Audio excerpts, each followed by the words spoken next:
Hello दोस्तों, नमस्कार। स्वागत है आपके अपने यूट्यूब चैनल संजय टेक्निकल @21 में।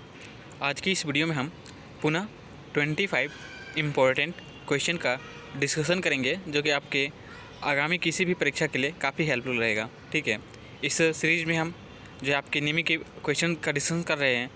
तो आप विश्वास रखिए कि आप अगर किसी भी परीक्षा की तैयारी कर रहे हैं, किसी भी टेक्निकल एग्ज़ाम की तैयारी कर रहे हैं, तो ये वीडियो आप लोगों के लिए काफ़ी हेल्पफुल होगी और आप इन वीडियो के माध्यम से काफ़ी कुछ सीख पाएंगे। ठीक है, और ये क्वेश्चन आपको एचटीज आने वाले एग्जाम में आपको देखने को मिलेंगे, क्योंकि हम जो है यहाँ पे कंटेंट बहुत ही अच्छा आप लोग सामने हम डिस्कशन कर रहे हैं, जो कि आपके नियमित के बुक से तैयार किए जा रहे हैं। ठीक है, तो प्लीज़ वीडियो को अंत तक देखिएगा, और वीडियो अच्छी लग रही हो तो वीडियो को लाइक कर दीजिएगा। एक लाइक ही आपका है जो हमें मोटिवेट करता है, और हमें ये सूचना मिलती है कि आपने हमारी वीडियोज़ को देखा है और आपको इससे कुछ पॉजिटिव जो है थॉट्स सीखने को मिला है, कुछ आपने इस वीडियो के माध्यम से कुछ नॉलेज गेन किया है। ठीक है, तो एक लाइक ज़रूर कर दीजिएगा अगर वीडियो अच्छी लगी तो, और चैनल पर नए हैं तो चैनल को सब्सक्राइब कर लीजिएगा, ताकि आगे आने वाली वीडियोज़ का आपको अपडेट मिलता रहे।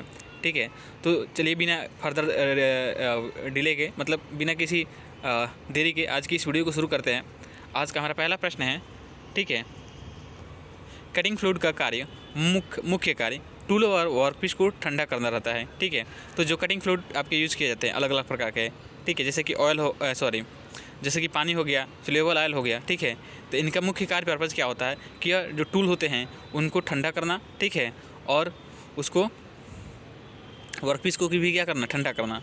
ठीक है, तो ये आप याद रखिएगा कि कटिंग फ्लूइड का मुख्य कार्य टूल और वर्कपीस दोनों को क्या करना, ठंडा करना होता है। ठीक है, नेक्स्ट क्वेश्चन है सेकंड नंबर का, रेक में दांतों की संख्या और पिच सर्किल के व्यास के अनुपात को डायमेट्रिक टीथ कहते हैं। तो इसमें लग रहा है हमें कि क्वेश्चन में कुछ गड़बड़ हो गई है, क्वेश्चन ये पूरा नहीं है हमें लग रहा है। ठीक है, रेक में दांतों की संख्या और पिच सर्किल के व्यास के अनुपात को डायमेट्रिक पिच कहते हैं, तो इसको स्किप कर दीजिए क्वेश्चन। थर्ड नंबर क्वेश्चन देखते हैं। नेक्स्ट थर्ड नंबर क्वेश्चन हमारा, मैलेकाइट कापर का अयस्क है जिसमें 55% तक तांबा प्राप्त होता है। तो जैसे कि आपके कापर के 2 अयस्क होते हैं। ठीक है, एक तो पाइराइट आपका फेवरेट है, आप बहुत सारे एग्जाम में देखे होंगे। ठीक है, और नेक्स्ट होता है एक मैलेकाइट। ठीक है, तो मैलेकाइट और पाइराइट ये आपके 2 कापर के अयस्क होते हैं जिनसे हमें कापर प्राप्त होता है। ठीक है, तो मैलेकाइट में सर्वाधिक हमें कापर मिलता है, 55% तक मिलता है, जबकि पाइराइट में आपके 32% तक कापर मिलता है। ठीक है, हम कल आपको एक वीडियो प्रोवाइड किए थे जिसमें हम मेटल के संबंधित क्वेश्चन आपको डिस्कशन किए थे। उसमें हम बताए थे कि अयस्क क्या होते हैं।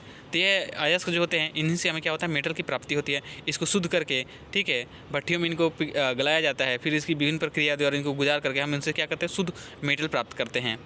तो ये याद रखिएगा। ठीक है, और मैलेकाइट और पाइराइट आपके कापर के अयस्क हैं, ये भी आप याद रखिएगा। ठीक है, नेक्स्ट क्वेश्चन 4 नंबर की तरफ बढ़ते हैं। 4 नंबर हमारा क्वेश्चन है कि ब्रोंज का गलनांक, ठीक है, ब्रोंज का गलनांक जो होता है आपका 1000 लगभग 1005 डिग्री सेल्सियस होता है। तो ये आप याद रखिएगा कि मीटर के गलनांक से संबंधित भी आपके क्वेश्चन पूछता है। ठीक है, गलनांक क्या होता है, यानी कि धातु का वह तापमान जिस पर वो क्या होता है, पिघल जाए, वही उसका क्या होता है, गलनांक कहलाता है। अब विभिन्न धातुओं का गलनांक भी आपका अलग अलग होता है। ठीक है, सबसे अधिक जो गलनांक होता है वो आपका टंगस्टन का होता है, जो कि 3200 डिग्री सेल्सियस के लगभग होता है। ठीक है, और एक क्वेश्चन आपसे पूछता है कि बल्ब का फिलामेंट किसका बना होता है, तो टंगस्टन का ही बना होता है। ये भी बात आपको याद रखनी है। ठीक है, नेक्स्ट क्वेश्चन 5 नंबर की तरफ बढ़ते हैं। 5 नंबर जो है हमारा फुल रिंग से संबंधित है। ठीक है, कि फुल रिंग के द्वारा फ्लूइड टाइट जॉइंट प्राप्त होता है। तो ये भी एग्जामिनर का इंपॉर्टेंट और फेवरेट क्वेश्चन है। आपसे कई सारे एग्जाम पूछता है कि फ्लूइड टाइट जॉइंट प्राप्त करने के लिए या लीक रहित जॉइंट प्राप्त करने के लिए किसका प्रयोग करते हैं। तो याद रखिए कि वहाँ पे हम फुल रिंग का प्रयोग करते हैं। ठीक है, लीकेज प्रूफ या फ्लूइड टाइट जॉइंट प्राप्त करने के लिए हम किसका प्रयोग करते हैं, फुल रिंग का प्रयोग करते हैं। कॉकिंग और फुल रिंग इसे क्वेश्चन आपसे पूछे जाते हैं एग्जाम में, तो ये आपको याद रखना है। ठीक है, नेक्स्ट क्वेश्चन है 6 नंबर का, रिवेट्स के बीच की न्यूनतम दूरी रिवेट्स के व्यास के 3 गुनी होनी चाहिए। यानी कि एक रिवेट के सेंटर से दूसरे रिवेट के सेंटर के बीच की दूरी, ठीक है, रिवेट के व्यास से 3 गुनी होनी चाहिए, इससे ज़्यादा नहीं होनी चाहिए। ठीक है, अब इसमें रिवेट्स के डिफेक्ट से संबंधित या रिवेट से संबंधित भी बहुत सारे एग्जाम में क्वेश्चन पूछता है। ठीक है, तो रिवेट एक प्रकार का फास्टनर है जिसका प्रयोग 2 या 2 से अधिक मेटल्स को आप सीट को आपस में जोड़ने के लिए करते हैं। ठीक है, और यहाँ पर कह रहा है कि रिवेट्स के बीच की जो दूरी है यानी कि पिच जो होता है वह रिवेट के व्यास से 3 गुना होना चाहिए, इससे ज़्यादा नहीं होना चाहिए, ठीक है। जब इससे कम होता है, रिवेट होल बहुत नज़दीक पास में होते हैं तो वहाँ पे शेयरिंग का प्रॉब्लम होता है, और जबकि ये रिवेट होल बहुत दूर पे होते हैं, रिवेट का व्यास अधिक होता है तो वहाँ पे बकलिंग की प्रॉब्लम होती है। तो ये कोई ये भी आपको याद रखनी है, ठीक है। नेक्स्ट क्वेश्चन है 7 नंबर का, पॉप रिवेटर को हाथ से रिवेटिंग के लिए प्रयोग किया जाता है। आपसे क्वेश्चन पूछ सकता है कि पॉप रिवेटर का प्रयोग क्यों किया जाता है या किस लिए करते हैं। तो पॉप रिवेटर का प्रयोग करते हैं हाथ के द्वारा रिवेटिंग करने के लिए, ठीक है। या ये भी क्वेश्चन आपसे पूछ सकता है कि हाथ के द्वारा रिवेटिंग करने के लिए किसका प्रयोग करते हैं। तो याद रखिए कि पॉप रिवेटर का प्रयोग करते हैं हाथ के द्वारा रिवेटिंग करने के लिए, ठीक है। नेक्स्ट क्वेश्चन है, बेयरिंग का प्रयोग शाफ्ट को निश्चित आसान पर सपोर्ट देने तथा पकड़ने के लिए करते हैं। तो बियरिंग जो होती है आपके, ठीक है, इसका प्रयोग जो है शाफ्ट को निश्चित आसान पर उसे पकड़े रहने या उससे सपोर्ट देने के लिए हम करते हैं, ठीक है। बियरिंग आपके मुख्यतः 2 प्रकार की होती हैं, एक फ्रिक्शन बियरिंग और एक एंटी फ्रिक्शन बियरिंग, ठीक है। तो ये भी आप याद रखिएगा, ठीक है। और बियरिंग से संबंधित कई सारे एग्जाम में अलग अलग प्रकार के क्वेश्चन पूछते हैं। तो आपको एक बियरिंग अगले वाले जो वीडियोस मिलेगी आपको, जो कंसेप्ट टॉक के हम वीडियोस कंसेप्ट टॉक से संबंधित जो सीरीज चला रखे हैं उसमें हम टॉपिक वाइज वीडियो को डिस्कशन कर रहे हैं। तो आई होप नेक्स्ट जो वीडियो है आपकी बियरिंग से संबंधित ही होगी, क्योंकि बियरिंग से संबंधित भी क्वेश्चन आपके कई सारे एग्जाम में पूछते हैं। तो हम कोशिश करेंगे कि आपके बियरिंग के क्वेश्चन हो और जो अगली वाली वीडियोज़ में हम आपको डिस्कशन करें, ठीक है। चलिए नेक्स्ट क्वेश्चन की तरफ बढ़ते हैं। नेक्स्ट क्वेश्चन है हमारा, जहाँ लोड अक्ष के समानांतर हो वहाँ थ्रस्ट बियरिंग का प्रयोग करते हैं। तो जहाँ पे लोड अक्ष के समानांतर हो वहाँ हम थ्रस्ट बियरिंग का प्रयोग करते हैं, याद रखिएगा, ठीक है। नेक्स्ट क्वेश्चन है 10 नंबर का, जहाँ एक ही लोकेशन से एक से अधिक ऑपरेशन करने हैं वहाँ स्लिप रिन्यूएबल बूस्ट का प्रयोग करते हैं। तो ये भी आप याद रखिएगा कि जहाँ एक ही लोकेशन से एक से अधिक ऑपरेशन करने हो वहाँ पे स्लिप रिन्यूएबल बूस्ट का प्रयोग करते हैं, ठीक है। और एक क्या कहते हैं, एक आपकी कैसे हो बूस्ट हो और उससे एक ही ऑपरेशन करना हो, यानी कि एक लोकेशन से एक ही ऑपरेशन करना हो वहाँ पे हम फिक्स और जो है और फिक्स बूस्टिंग का प्रयोग करते हैं या फिक्स बूस्ट का प्रयोग करते हैं, ठीक है, फिक्स्ड। नेक्स्ट है, सिंगल पॉइंट कटिंग टूल में नेगेटिव रेक एंगल देने से यह अत्यधिक कंप्रेसिव लोड को सहन कर सकता है। तो सिंगल पॉइंट टूल में जो है नेगेटिव रेक एंगल दिया जाता है आपके, यह क्यों दिया जाता है, क्योंकि यह जो है ताकि यह अत्यधिक कंप्रेसिव लोड को सहन कर सकें, ठीक है। तो ये भी आप याद रखिएगा। इस वीडियो में जितने हम क्वेश्चन डिस्कशन कर रहे हैं आप लोगों के लिए काफ़ी महत्वपूर्ण है, तो प्लीज़ वीडियो को अंत तक देखिएगा और जो क्वेश्चन आपको पहली बार रिपीट देखने को मिल रहे हैं उनको नोट डाउन कर लीजिएगा, ठीक है, क्योंकि एचटीएस क्वेश्चन आपको आने वाले एग्जाम में देखने को मिलेंगे, ठीक है। तो चलिए नेक्स्ट क्वेश्चन की तरफ बढ़ते हैं। नेक्स्ट क्वेश्चन है 12 नंबर का, लेथ पर रैक एंगल होने से वह चिप्स को हटाने के लिए गाइड करता है और उन्हें फंसने से रोकता है। तो लेथ मशीन का जो टूल होता है उस पर रैक एंगल दिया जाता है ताकि वह चिप्स को हटाने में मदद करे, उन्हें गाइड करे और उन्हें फंसने से क्या करता है, रोकें, ठीक है। तो ये भी आप याद रखिएगा। रैक एंगल आपके 3 प्रकार के positive rack angle, negative rack angle और जीरो रैक एंगल होते हैं। तो जो पॉजिटिव रैक एंगल होते हैं वो डक्टाइल मटेरियल पर प्रयोग किए थे, जो नेगेटिव रैक एंगल होते हुए टंगस्टन की धातु पर या जो हार्ड मटेरियल होता है उस पर नेगेटिव रैक एंगल का प्रयोग करते हैं, ये याद रखिएगा, ठीक है। नेक्स्ट है 13 नंबर क्वेश्चन, फायर एक्सटिंग्विशर शंकु के आकार का होता है या शंकु आकार होता है। तो जो आपके फायर एक्सटिंग्विशर होते हैं वो शंकु आकार होते हैं, शंकु के आकार के होते हैं, ये आप याद रखिएगा, ठीक है। नेक्स्ट क्वेश्चन है 14 नंबर का, 1 मील बराबर 1760 यानी कि 1760 गज होता है। तो 1 मील जो बराबर होता है आपका 1760 गज के बराबर होता है, या 1 मील बराबर 1.6093 किलोमीटर होता है, ये भी आप याद रखिएगा। एक बार पुनः आपको बता देते हैं कि 1 मील जो बराबर होता है वो 1 मील में आपके 1760 गज होता है, या आपसे अगर किलोमीटर में पूछे तो 1 मील जो बराबर होता है वो आपका 1.6093 किलोमीटर के बराबर होता है, यानी कि लगभग 1600 मीटर के बराबर होता है आपका 1 मील, ठीक है। और 1 गज जो होता है, 1 गज में आपके 3 फुट होते हैं, ये भी आप याद रखिएगा। तो यूनिट से भी क्वेश्चन आपके पूछे जाते हैं, तो आपका यूनिट चैप्टर भी क्लियर होना चाहिए। और अगर आपको कोई डाउट है तो उसमें आप हमें कमेंट में मेंशन करिएगा, हम उसके आपके डाउट को क्लियर करने की कोशिश करेंगे नेक्स्ट वीडियो में, ठीक है। नेक्स्ट 15 नंबर क्वेश्चन की तरफ बढ़ते हैं। 15 नंबर क्वेश्चन है हमारा, स्केल का प्रयोग ड्राइंग बनाने के लिए करते हैं। तो स्केल और रूल आपके 2 ये मुख्य आपके औजार है जो आपके हम लोग यूज़ करते हैं, ठीक है। तो इसके रूल का प्रयोग करते हैं हम वर्कशॉप में, जैसे कि इस आपका स्टील रूल हो गया, ठीक है, इस श्रिंक रूल हो गया और नैरो रूल हो गया, और विभिन्न प्रकार के रूल होते हैं, तो उसका प्रयोग करते हैं हम वर्कशॉप में। जबकि स्केल का प्रयोग जो होता है हम ड्राइंग बनाने के लिए करते हैं। तो ये बेसिक डिफरेंट होता है स्केल और रूल में, ठीक है, तो ये आपको याद होना चाहिए। नेक्स्ट क्वेश्चन है 60 नंबर, सिल्वेस्टर विधि में घायल व्यक्ति को चित यानी कि पेट के बल क्या करते हैं, लिटाते हैं। तो अगर कोई व्यक्ति घायल हो गया है और तो उसको सिल्वेस्टर विधि द्वारा उसकी क्या करते हैं, रेस्पिरेशन की एक प्रक्रिया करनी है, तो उसको हम क्या करते हैं, चित्त उसको क्या करते हैं, लेटाते हैं। ठीक है। नेक्स्ट है 17 नंबर क्वेश्चन। इंच को मिलीमीटर में बनाने के लिए, यानी कि एक इंच को मिलीमीटर यानी कि एमएम में बनाने के लिए हम 25.4 मिलीमीटर से क्या करते हैं, गुणा करते हैं। 25.4 से क्या करते हैं, गुणा करते हैं। तो ये आप याद रखिएगा। अभी आपसे कुछ ये फार्मूला पूछ सकता है, या इससे आपको दे देगा कि 1 इंच दे देगा, और पूछेगा कि 1 इंच में कितना आपका मिलीमीटर होता है। तो 1 इंच में आपका तो 25.4 मिलीमीटर होता ही है। तो अगर उससे ज़्यादा अगर दे दिया आपको कि 2 इंच में तब कितना मिलीमीटर होगा, 5 इंच में कितना मिलीमीटर होगा, तो आप 25.4 से डायरेक्टली गुणा करके उसकी वैल्यू को बता सकते हैं। ठीक है। तो ये आपको याद होना चाहिए। नेक्स्ट क्वेश्चन है 18 नंबर का। चीजल के कटिंग एज को 25 से 35 ठीक है मिलीमीटर तक हार्ड और टेम्पर कर दिया जाता है। तो जो चीजल का आपका कटिंग एज होता है उसको 25 से 35 मिलीमीटर तक उसको हार्ड और टेम्पर कर देते हैं, ताकि वो दूसरी धातु उसका एज जो है हार्ड हो सके और वो दूसरी धातु को क्या कर सके, काट सके। ठीक है। और एक चीजल से कॉमन क्वेश्चन पूछता है आपका। चीजल आपके मुख्यतः 2 प्रकार के होते हैं, एक हॉट चीजल, एक कोल्ड चीजल। तो क्वेश्चन आपसे पूछता है कि किस चीजल को हार्ड और टेम्पर नहीं किया जाता है।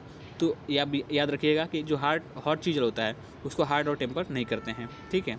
बाकी नॉर्मल वर्क के लिए हम कोल्ड चीजल का ही प्रयोग करते हैं और कोल्ड चीजल को हार्ड और टेम्पर करते हैं। ठीक है। तो कोल्ड चीजल के आपके एज को 25 से 35 डिग्री तक 25 से 35 मिलीमीटर तक हार्ड और टेम्पर कर दिया जाता है। ठीक है। तो ये भी आप याद रखिएगा। और चीजल के एक हेड से संबंधित क्वेश्चन पूछता है। ये तो कॉमन क्वेश्चन है कि चीजल का जो हेड अगर मशरूम हेड को हो जाए तो उसे क्या करना, तो उसके मशरूम हेड को चीजल को प्रयोग नहीं करना चाहिए, उसके हेड को ग्राइंड करके हमें प्रयोग करना चाहिए। ठीक है। नेक्स्ट क्वेश्चन है 19 नंबर का। बड़े वृत्त की लेइंग आउट के लिए ट्रेमल का प्रयोग करते हैं।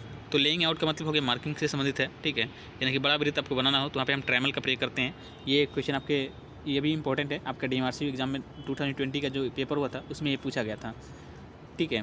कि बड़े व्यास की मार्किंग लेआउट के लिए हम किसका प्रयोग करते हैं। तो याद रखिएगा कि बड़े व्यास की लेइंग आउट के लिए हम ट्रेमल का प्रयोग करते हैं। ठीक है। नेक्स्ट क्वेश्चन है 20 नंबर का। CTC यानी कि कार्बन टेट्रा क्लोराइड। ठीक है। एक्सटिंग्विशर पीतल का बना होता है। तो CTC एक्सटिंग्विशर जो होता है आपका पीतल का बना होता है। ठीक है। ये आप याद रखिएगा। ठीक है। और नेक्स्ट क्वेश्चन है 21 नंबर का। फोम फायर एक्सटिंग्विशर का प्रयोग तेल से लगी आग को बुझाने के लिए करते हैं। तो जो फोम फायर एक्सटिंग्विशर है उसका प्रयोग जो है हम तेल से लगी हुई आग को बुझाने के लिए करते हैं, जबकि CTC एक्सटिंग्विशर का प्रयोग जो है इलेक्ट्रिक की शॉर्ट सर्किट की वजह से जो आग लगती है उसको बुझाने के लिए CTC एक्सटिंग्विशर का यूज़ करते हैं। ठीक है। और कोई आग जो गैस वगैरह की लीकेज से लगती है तो उसको बुझाने के लिए हम ड्राई पाउडर का एक्सटिंग्विशर का प्रयोग करते हैं। ठीक है। और जो लकड़ी या सॉलिड पदार्थ से जो आग लगती है उसे बुझाने के लिए हम सोडा एसिड एक्सटिंग्विशर का प्रयोग करते हैं। यह भी आप याद रखिएगा। ठीक है। तो एक्सटिंग्विशर से संबंधित भी आपके एग्जाम में क्वेश्चन पूछता है, तो ये कॉमन क्वेश्चन है जो आपके पता होना चाहिए। ठीक है। सोडा एसिड एक्सटिंग्विशर ठीक है का प्रयोग लकड़ी या प्लास्टिक या कपड़े से लगी हुई आग को बुझाने के लिए हम सोडा एसिड एक्सटिंग्विशर का प्रयोग करते हैं। ठीक है। CTC एक्सटिंग्विशर का प्रयोग और इलेक्ट्रिक शॉर्ट सर्किट की वजह से लगी हुई आग को बुझाने के लिए करते हैं।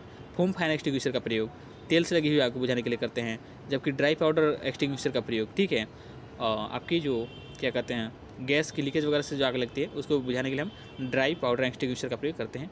तो ये आपके चारों एक्सटिंग्विशर है और उनसे वो किसके लिए प्रयोग किए जाते हैं उसके बारे में हमने आपको जानकारी दी है। ठीक है। उम्मीद है आपने सारी बातों को ध्यान से सुना होगा। अगर आपको कोई भी एक्सटिंग्विशर से संबंधित कोई डाउट होगा तो आप क्लियर हो गया होगा। अगर फिर भी कोई डाउट है तो आप हमें कमेंट में ज़रूर बताएं। ठीक है।